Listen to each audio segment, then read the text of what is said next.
Plusieurs quartiers de la capitale ukrainienne ont été touchés ce samedi. Selon un porte-parole de l'armée, les engins avaient été recouverts de fibres de carbone et de peinture noire pour être moins détectables. Manifestation contre les violences faites aux femmes. Des milliers de personnes ont marché à Paris et dans les grandes villes de France, aux côtés des collectifs d'associations amenés par Nous Toutes et Grève féministe, des associations féministes de plusieurs pays, kurdes, afghanes et palestiniennes. Deux mosquées, l'une de Cherbourg et l'autre à Valence, ont été visées par des propos islamophobes ce samedi, en lien avec le meurtre notamment de Thomas Kripal dans la Drôme. Des plaintes ont d'ailleurs été déposées. Le Conseil de l'éducation de l'État américain a voté la semaine dernière pour exclure des manuels scolaires de sciences du programme en raison d'une approche jugée trop partiale par les conservateurs. Au moins 200 camions, soit le plus grand convoi depuis le début de la guerre, ont pu pénétrer vendredi et samedi dans l'enclave palestinienne. Déjà sous perfusion depuis le blocus de 2007, la situation économique du territoire est devenue catastrophique. Un iceberg géant de près de 4000 km² a commencé à se déplacer en Antarctique, nommé A23A. Il s'agit d'un des plus grands icebergs du monde. Bloqué pendant 30 ans, il a commencé à dériver sans que les scientifiques en connaissent la raison. Et puis à la fin de ce grand news, votre rattrapage de l'actualité de la semaine passée en images.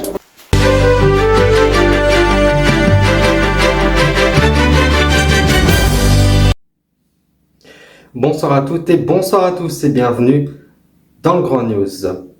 Dans l'actualité, donc, après les titres, après des semaines de calme relatif, la Russie a lancé ce samedi à l'aube sa plus grande attaque de drones kamikazes contre Kiev. Des tirs de la défense anti-aérienne survient parmi les explosions qui ont résonné dans le ciel depuis 6 heures ce matin. Selon le commandant de l'armée de l'air, Mykola Olekchuk, la capitale ukrainienne était la cible principale de l'attaque. Donc cette attaque regroupant 75 drones iraniens de type Shahed chargés d'explosifs et lancés par une cible principale par des vagues successives de l'ensemble du territoire, dont 66 qui ont survolé à Kiev et sa région. 74 d'entre eux ont été abattus selon l'armée dirigeant là-bas. L'un de ses porte-parole, Yuri Ina, a expliqué que ces drones avaient été améliorés en ayant été recouverts de fibres de carbone et de peinture noire. Ils seraient ainsi moins détectables dans l'air. 5 personnes, dont un enfant de 11 ans, ont été blessées par des chutes de débris. Des dizaines d'habitations dans 4 quartiers de la capitale ont donc été endommagées.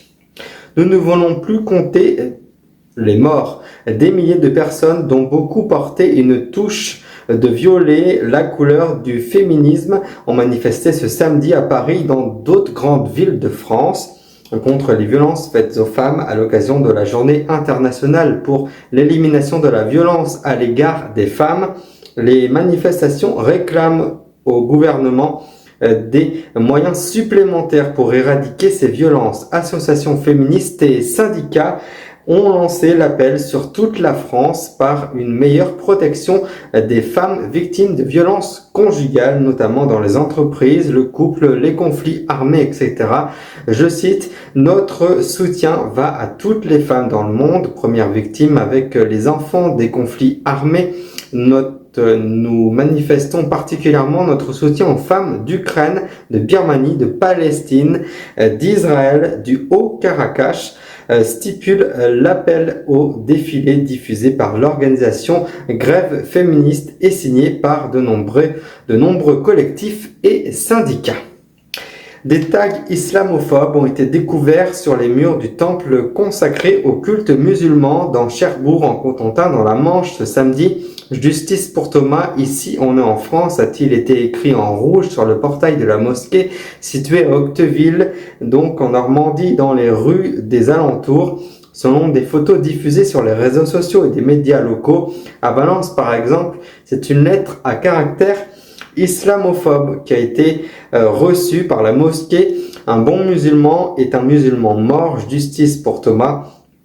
est-il écrit dans les lettres accompagnées d'une caricature de Charlie Hebdo montrant le prophète Mohammed nu. On a fait savoir Mustapha Lakli, porte-parole de l'association Al-Foukan, qui gère cette mosquée. Nous dénonçons ces menaces de mort inacceptables et nous condamnons le meurtre du jeune Thomas. Cela ne fait aucun doute là-dessus, a affirmé le porte-parole, confirmant une information de nos confrères chez France Bleu. Des manuels scolaires écartés, des livrets climato-sceptiques envoyés aux profs au Texas comme d'autres États américains, des conservateurs tentent d'infléchir l'enseignement du changement climatique dans les classes. Énième terrain de bataille culturelle qui fracture les États-Unis. Par exemple, la semaine passée, le Conseil texan de l'éducation a voté pour exclure des manuels de sciences du programme en raison d'une approche jugée par les élus conservateurs trop partielle du changement climatique. Les informations que nous avons, ce sont de certains manuels scolaires qui ont été présentés d'une manière à apprendre à nos futurs scientifiques que les humains ont un impact négatif sur leur environnement et sur le climat, a déclaré auprès de l'agence France Presse Evelyn Brooke, qui est élue républicaine du Conseil général. Et après 49 jours de bombardement, au moins 200 camions remplis d'eau, de nourriture et de médicaments sont entrés dans la bande de Gaza, à Gaza, sur le pont du passage de Rafah au sud, vendredi et samedi, donc aujourd'hui et hier, au premier jour d'une trêve conclue entre le Hamas et Israël. C'est le plus grand convoi humanitaire autorisé depuis le début de la guerre sur le territoire, où la moitié des bâtiments ont été détruits et 1,7 million d'habitations sur les 2,4 millions d'habitants que compte l'enclave déplacée. Au moins 129 000 litres d'essence ont été donc distribués par des infrastructures comme les hôpitaux pour qu'ils puissent s'alimenter en électricité grâce à des générateurs utilisant donc le carburant essence. L'aide reste toutefois suspendue à la fragile trêve qui est annoncée et négociée entre le Hamas et Israël. Ce soir, le mouvement islamiste a suspendu la libération attendue d'otages à Gaza après avoir réclamé dans un communiqué l'entrée des camions d'aide humanitaire dans le nord de la bande de Gaza et le respect des critères de sélection pour la libération des prisonniers palestiniens. Après une médiation de l'Égypte et du Qatar, il a ensuite annoncé que les otages seraient bien libérés ce samedi soir. L'un des plus grands icebergs du monde se déplace pour la première fois en 30 ans, ont annoncé des scientifiques hier, d'une superficie de près de 4000 km². L'iceberg antarctique A23A, c'est comme ça qu'ils l'ont appelé, est environ 3 fois plus grand que la ville de New York. Depuis qu'il s'est détaché de la plateforme de glace Fischer-Rhône de l'Antarctique occidentale en 1986, l'iceberg, qui a toutefois abrité une station de recherche soviétique, est resté en grande partie bloqué après que sa partie émergée s'est mobilisée sur le fond de la mer de Weddell.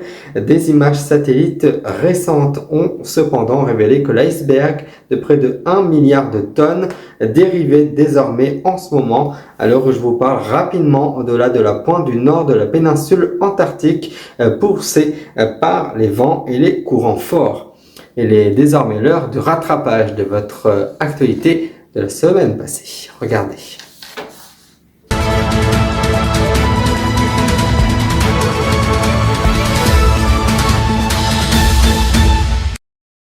Hoy es una noche histórica, no por nosotros, sino porque se ha terminado una forma de hacer política y comienza otra.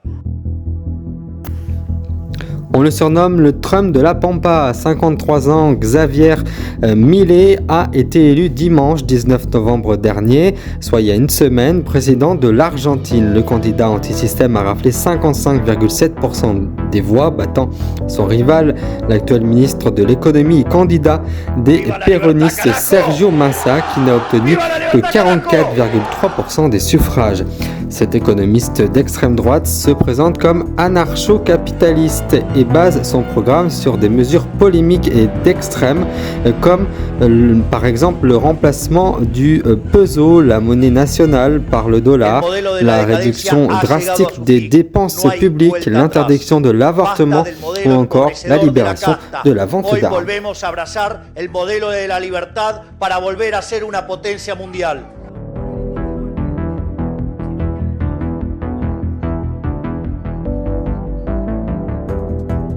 Lo que yo digo es que existe en la historia de la Tierra un ciclo de temperaturas, es decir, hay un comportamiento cíclico.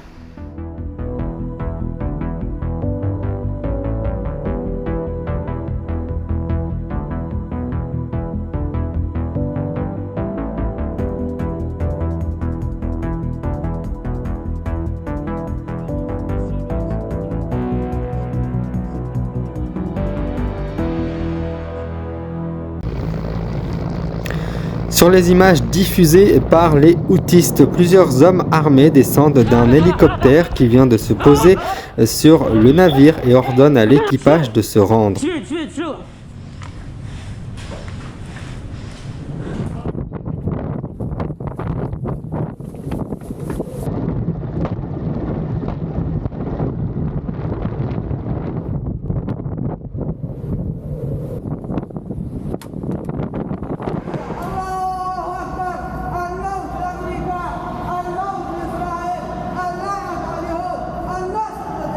إن القوات المسلحة اليمنية تؤكد استمرارها في تنفيذ العمليات العسكرية ضد العدو الإسرائيلي حتى يتوقف العدوان على قطاع غزة وتتوقف الجرائم البشعة المستمرة حتى هذه اللحظة على إخواننا الفلسطينيين في غزة والضفة الغربية المحتلة.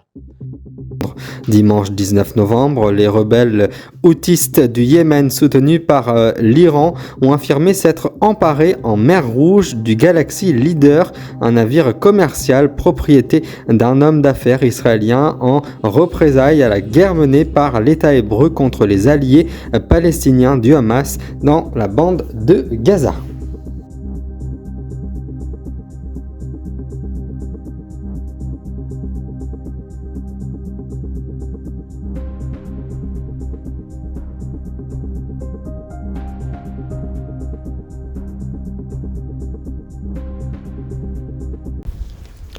Ce mercredi, la ville de Romans-sur-Isère dans la Drôme a rendu hommage à Thomas, le lycéen de 16 ans mort dimanche de blessures reçues en marge d'un bal de village. Une marche blanche silencieuse pour un lâcher de ballon ont réuni plusieurs milliers de personnes. Alors que l'extrême droite et une partie de la droite se sont emparés du drame en associant l'insécurité et l'immigration, les organisateurs de la marche avaient appelé un rassemblement apolitique. Par respect de la famille, ce moment appelle à la retenue et à la descendance. Utilise ce drame pour jouer sur les peurs, c'est manquer de dignité et de respect pour les victimes, a souligné la première ministre Elisabeth Borne devant le Sénat après un bref hommage aux lycéens. D'un adolescent de 16 ans, Thomas, que nous associons par la pensée à la marche organisée cet après-midi à Romans-sur-Isère pour lui rendre hommage. Je veux à mon tour dire toute ma solidarité à sa famille, à ses proches, à tous les habitants de Crépol. Toute la vérité sera faite sur ce crime. Les auteurs et leurs complices devront répondre de leurs actes. Je suis convaincu que ce moment appelle à la retenue et à la décence. Utiliser ce drame pour jouer sur les peurs, c'est manquer de dignité et de respect pour les victimes. En fait, cette négociation est satisfaite. L'accord conclu ce mercredi 22 novembre 2023 entre le gouvernement israélien et le Hamas prévoit l'échange d'une cinquantaine de femmes et enfants détenus par le groupe islamiste contre des prisonniers palestiniens ainsi qu'une accalmie dans les combats durant 4 jours. Une trêve est entrée en vigueur pour Étienne Digna, chercheur associé au CERI, spécialiste des négociations lors des prises d'otages. Cet accord satisfait à la fois le Hamas, Israël et les États occidentaux. Il explique d'ailleurs pourquoi il a fallu 1 mois et demi pour y parvenir et en quoi on peut espérer voir là un premier pas vers un accord beaucoup plus large. Palestiniens à échelle de 1 pour 1000, ça supposerait de libérer 200 000 Palestiniens. C'est évidemment impossible en termes de nombre. Les Israéliens n'ont pas autant de prisonniers. Il y a une grande peur sécuritaire aujourd'hui en Israël, une moindre confiance dans les services de renseignement, ce qui évidemment rend impossible la libération de prisonniers très dangereux, comme ça a été le cas par le passé, et de prisonniers en nombre.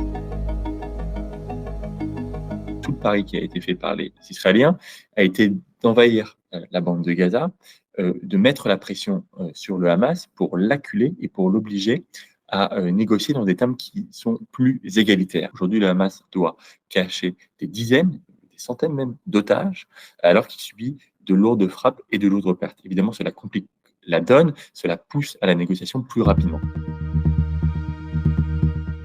Elle satisfait les Israéliens parce qu'ils obtiennent la libération de 50 de leurs otages, des femmes et des enfants, tout en libérant 150 prisonniers qui sont également des femmes et des enfants. Et donc, en fait, Israël arrive à obtenir le retour de ces otages sans accroître considérablement le risque sécuritaire. C'est un accord qui arrange aussi les Occidentaux, puisqu'ils obtiennent le retour de certains de leurs otages, mais ils n'ont pas eu à négocier directement, puisqu'on rappelle que les Occidentaux prétendent ne pas négocier avec les organisations terroristes, ils ont pu passer par le Qatar, et surtout, ils n'ont pas eu, eux, en leur nom, à octroyer des concessions. Et enfin, c'est un accord qui arrange aussi le Hamas, qui retrouve du souffle. Le Hamas montre qu'il n'est plus dans une position de soumission, où il subit la riposte israélienne, mais qui peut aussi obtenir des concessions.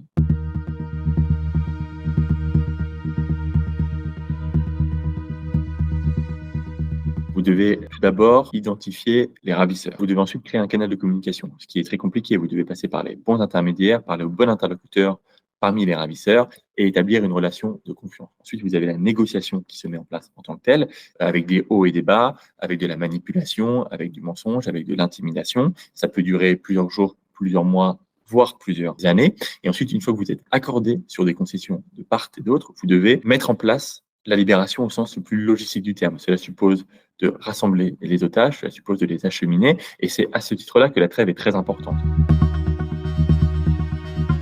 Le Hamas, qui détient certains otages, mais qui ne détient pas tous les otages, doit négocier avec d'autres groupes, par exemple le djihad islamique ou d'autres sous-groupes dans Gaza qui détiennent des otages et qui n'obéissent ni au djihad islamique ni au Hamas. Il doit se déplacer dans la bande de Gaza, il doit aller retrouver les otages qui sont notamment dans les souterrains. Et tout cela suppose que les combats cessent. Il faut par exemple rappeler que le Hamas a demandé à Israël de ne pas placer ses drones au-dessus de Gaza. Pourquoi ? Parce que le Hamas ne veut pas être repéré quand il va chercher les otages dans les caches. Il y a aussi, enfin, un rôle à jouer de la part d'autres intermédiaires, comme le CICR, donc la Croix-Rouge, qui va finalement établir un point de contact pour aller chercher les otages et les transférer hors de la bande de Gaza.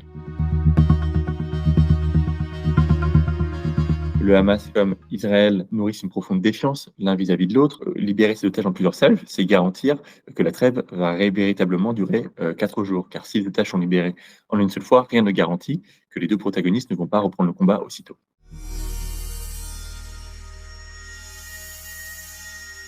Il faut espérer qu'un canal de discussion puisse être maintenu, ce qui amènera ensuite à de nouvelles discussions. On a vu par le passé, par exemple dans d'autres pays, comme en Colombie, que certains accords d'otage ont pu mener à des discussions plus amples pour un accord politique. Et se parler, c'est toujours un signe très positif dans un contexte.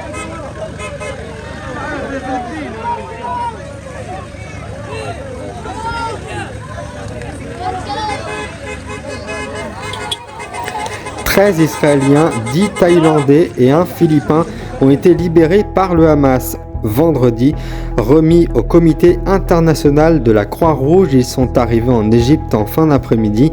Au même moment, le Qatar a annoncé la libération de 39 femmes et enfants détenus dans les prisons israéliennes dans le cadre de l'accord entre le Hamas et Israël.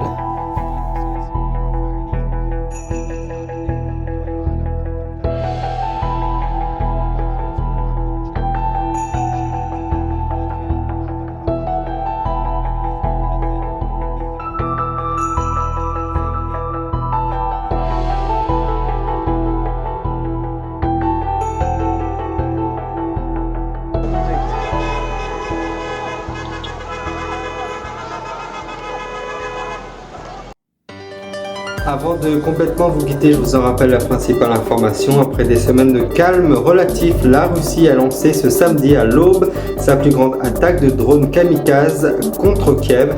Les tirs de la défense anti-aérienne suivis d'explosions ont résonné dans le ciel durant 6 heures. Selon le commandant de l'armée de l'air, la capitale ukrainienne était la cible principale d'une attaque regroupant 75 drones iraniens de type Shahed chargés d'explosifs et lancés par vagues successives sur l'ensemble du territoire, dont 66 qui ont survolé Kiev et sa région.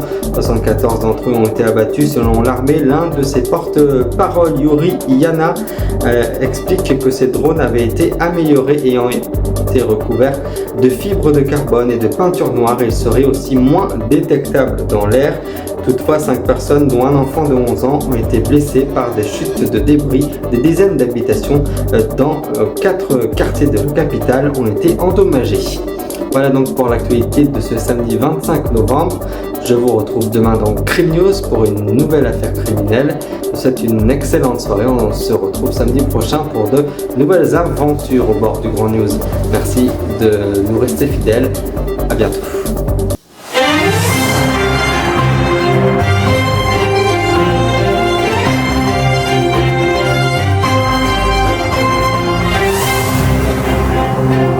Retrouvez-nous sur legrandnews.sitew.org.